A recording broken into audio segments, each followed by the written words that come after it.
Hello, everybody. My name is Kit the Sune, and today I'm talking about Pokemon. Hear me out. I actually really like Pokemon. I love Pokemon. I grew up on it. My mom would take my brother and I to the library when we were little kids, and we'd check out the Pokemon and Kirby animes and watch them in my mom's room. Growing up, my first Pokemon game was Pokemon Black. I immediately fell in love with the series. I have Crystal, Platinum, Soul Silver, Black 1 and 2, X and Y. I have Moon, and for a while I had Pokemon Shield. I'll get into that, but you can dislike certain things about things you love, and that's what I'm talking about here. I'm going to make a bunch of videos in the future talking about various video games that I actually have a lot of affection towards, but complain about them. I'll also make videos of like addressing things I like about certain series. I'll definitely do Pokemon in the future, like a more positive video about Pokemon in the future. This is just my gripes about the newer games that have been coming out. But other than that, like, I'm not completely bashing on the game or anything like that, not bashing on the franchise. I love it. I just wanted to get that out of the way. So it doesn't come across like I'm just completely trash talking an entire multi-billion-dollar franchise. So let's start with Generation 6, because I really didn't have a lot of complaints about Generation 5 because it's my first game. I'm sure if I go back and replay it, I'll have complaints, but I wanted to talk about the newer games, starting with the first game made for the 3DS. So Generation 6, which is Pokemon X and Y and Omega Ruby Alpha Sapphire. Pokemon X and Y was like the first video game I followed the development of, like the news releases and leaks and stuff like that. I remember watching all of Jay Witz's update videos on the game, like as they came out, and I thought, like when I played it, I had a great experience with Pokemon Y. The game is beautiful, like the switch from the pixel art styles to the 3D style, the 3D chibi-esque style, I really like it. I would love more of the pixel games, but it is a good style. I don't hate it. I actually think it's really cute, and I love the customization of like how you could actually customize your avatar and buy clothes and stuff like that. I love that kind of stuff.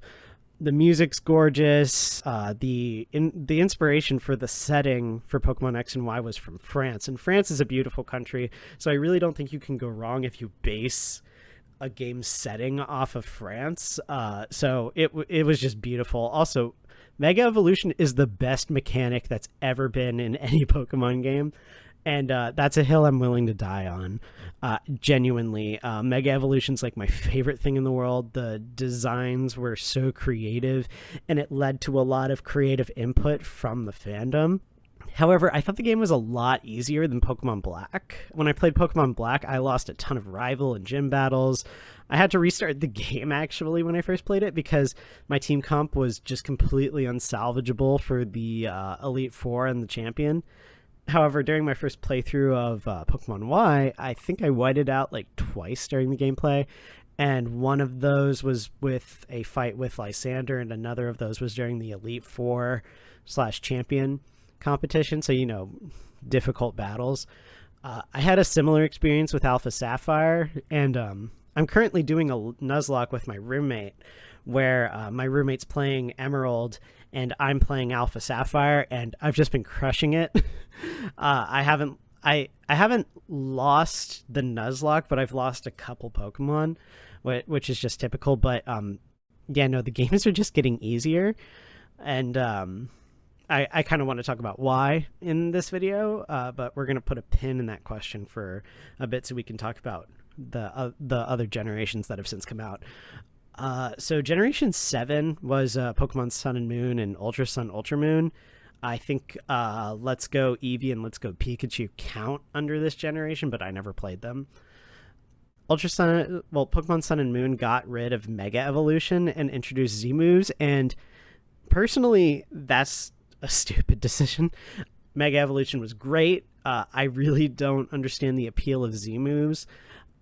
I feel like if they wanted to actually implement a good mechanic, they could have expanded on Mega Evolution, added Z moves into Mega Evolution. That's just my whole thought process for that. I tried to play Moon, and I did enjoy the designs and the implementation of different forms for Pokemon for the Alolan region. And the music that I did hear was good. Like, all of the usual tropes and implementations in a Pokemon game that are always fantastic, though all of that was good. However, I just couldn't maintain interest, and I just wasn't as captivated by the game, and I put it down before even completing the first trial. I tried like starting over. I tried playing it like multiple different times. I tried picking it up multiple different times, and it just wasn't doing anything for me. I don't know why. I usually get super invested in Pokemon games. Like, I get invested enough to finish it, so I really don't know what I was missing in Pokemon Moon. But yeah, so as for Generation 8, which is Pokemon Sword and Shield, and the upcoming releases that are the remake of Gen 4 Platinum and Pearl, or Diamond and Pearl, sorry, and the new Legends of Arceus game, I think those count as Generation 8 as well. I did finish Sword and Shield in like a day and a half during quarantine, and I didn't die once in Pokemon in this game. I pretty much crushed the entire game, just sweeped it, and I wasn't trying to sweep the game. When I play Pokemon games, when I play any game, I'm not a speedrunner. I don't like just blitzing through the game. I like enjoying my experience. However, this game just went by super quickly, and it felt like there was a lot less content than the previous games. I know there's now DLC. However, when I played the game, I didn't know if there was going to be DLC or not.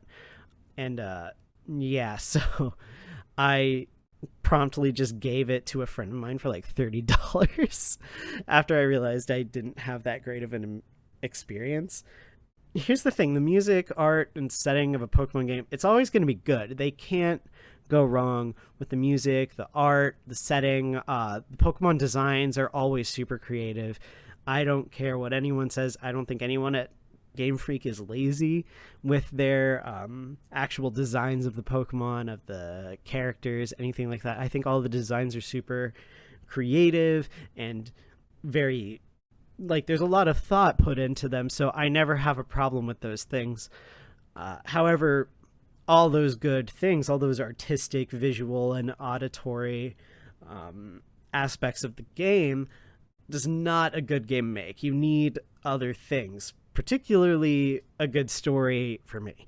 Obviously, there are plenty of games that you can play that don't necessarily have a story, and they can still be a good time. However, I really need a good story to be invested in a game. I'm a writer. That's just what captivates me when I play a game. I like following the story and the characters and seeing the dynamics change and grow. Pokemon used to be really good with the story, like fantastic storytelling and writing in the games.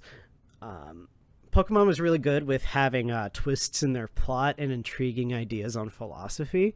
Pokemon Red and Blue had the twist that the leader of Team Rocket was also the missing gym leader, Giovanni, which now that looks expected. But back when the game was initially released a little over 20 years ago, that was a massive twist. And Pokemon Black and White debated the ideas of how we treat our animal companions and if we are really partners or if we are humans subjugating them. It also had my favorite character, N. I love N so much. I fell in love with him the second I met him in Pokemon Black when I was like 13. And this is a person that has to confront the fact that he's been manipulated and lied to by his father figure, yet still maintains his belief in the goodness of both people and Pokemon. And Gen 6 has a lion-looking man who wants to commit global extinction for the sake of beauty. And Gen 8 has a CEO with a big electricity Pokemon. I don't know, man. There's no real debate on ideas or complex characters. Don't get me wrong, I love Leon and Hop. They just aren't that complex or complicated. And I will admit there are story threads within X and Y and in Sword and Shield that are interesting. It's just the overall story as a whole isn't as complicated. So why are these things happening? Why are the games getting easier, and why are the stories becoming less and less complex? It's for the same reason a lot of YouTubers struggle with ad revenue and views whenever YouTube updates their policies. The games are becoming more marketable for children, and I know that sounds odd considering Pokemon has always been a game made for kids. You can see this a lot within other industries that are marketing to the newer generation of children. Games are becoming more colorful and the designs are more geometric and rounded, and those visuals are more appealing to children. Now, I'm not the kind of person that gets mad when things are marketed to or made for kids. There's a lot of good content and creative works made for children that are complex and beautiful and a testament to how creative people can be.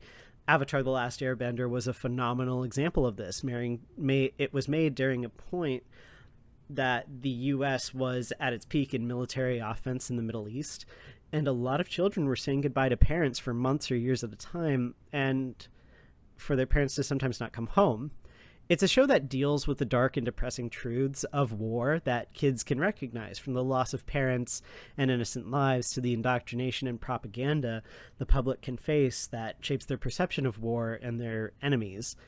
Pokemon can and has made games exploring complex concepts and made them understandable for kids. So I really don't understand if this is a change brought on by out-of-touch executives or issues with the localization of the games. But I hope that in future games we can see some more complex stories. Not going to lie, Legends of Arceus looks somewhat promising, so we'll keep you guys posted when I play that game. Now let's talk about complexity of gameplay.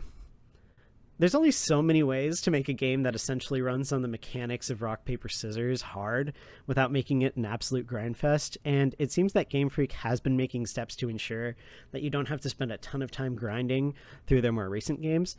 I never had to grind during Pokemon Shield, and the notable things they've done to include is making the EXP share apply EXP to your entire party. EXP is gained when capturing Pokemon, and traded Pokemon gain EXP faster, which were added in Generation 6 and have remained present in each new game since. Now, I actually like this. This is really good. Grinding forever is super annoying, and making changes to reduce that is completely fine. However, I've found this leads to overleveling quite easily. Now, I will admit that there is fun to be had in kicking down the champion's door with your Pokemon all at least 10 levels higher than theirs and absolutely sweeping the team, but that's not how everyone finds fun. I also think the AI for trainers has potentially gotten easier as well, as it has seemed to be more refined over the years. I think this is fine for newer or less experienced players, but I think there should be an option for players that want more of a challenge. Let me explain what I have in mind for that. With the preface that these ideas come with the fact that I'm not a game designer. I don't have any experience with balancing or creating difficulty in games. I'm just someone who's clocked in a lot of hours in a variety of games and have picked up a few ideas based on that fact alone. Also, I know that the community has created a lot of home rules to make individual experiences more challenging, like with Nuzlocke and other styles of play. So I'm not going to suggest anything like that being implemented into the game in an official capacity. For the leveling mechanics, I think adding a mode on the EXP share to select which Pokemon you want it to apply to or exclude would be beneficial, rather than having it be an all or nothing item. I also think an option in settings to hard level cap your Pokemon so you don't over level could be good. Whether this is manually set by the player at what levels they're at or determined by the amount of badges you have could make for more compelling difficulty. As for the overall difficulty, I would love to see the games, like the upcoming games, add difficulty settings that you could select, like how Borderlands, Fallout 4, and Doom have. The difficulty could affect AI intelligence, availability, and types of items found, or available for purchase, level caps, and gym leader levels or types of Pokemon and moves that they have. So that I think it would just be better for replayability for you to be like, oh, okay, well, I beat like the easiest mode, or I beat like the standard mode. Let's try like the super hard run or whatever. I would love to like do like like the hardest level in Doom, but on Pokemon. That's just something I think would be really fun and really interesting to implement. Obviously, if they ever did implement something like that, that would be really cool. I would definitely try it out. I'd love to see if the idea of it is as good in execution as it is in just a creative like headspace. But yeah, what do you guys think? Is there anything you would love to see implemented in the Pokemon series that would either make the games a bit more challenging for you? Do you agree with me that the stories are getting more simplistic, or do you think they're just as complex, if not more complex? I'd love to know below. I obviously didn't talk about Gen 7's storytelling because I didn't play that much of it, so I couldn't really make a judgment on them. But yeah, I would love to hear your thoughts below. Do you agree with me? Do you disagree with me? Totally cool either way. I'd love to know why. But yeah, have a good day, and I'll see you guys next time.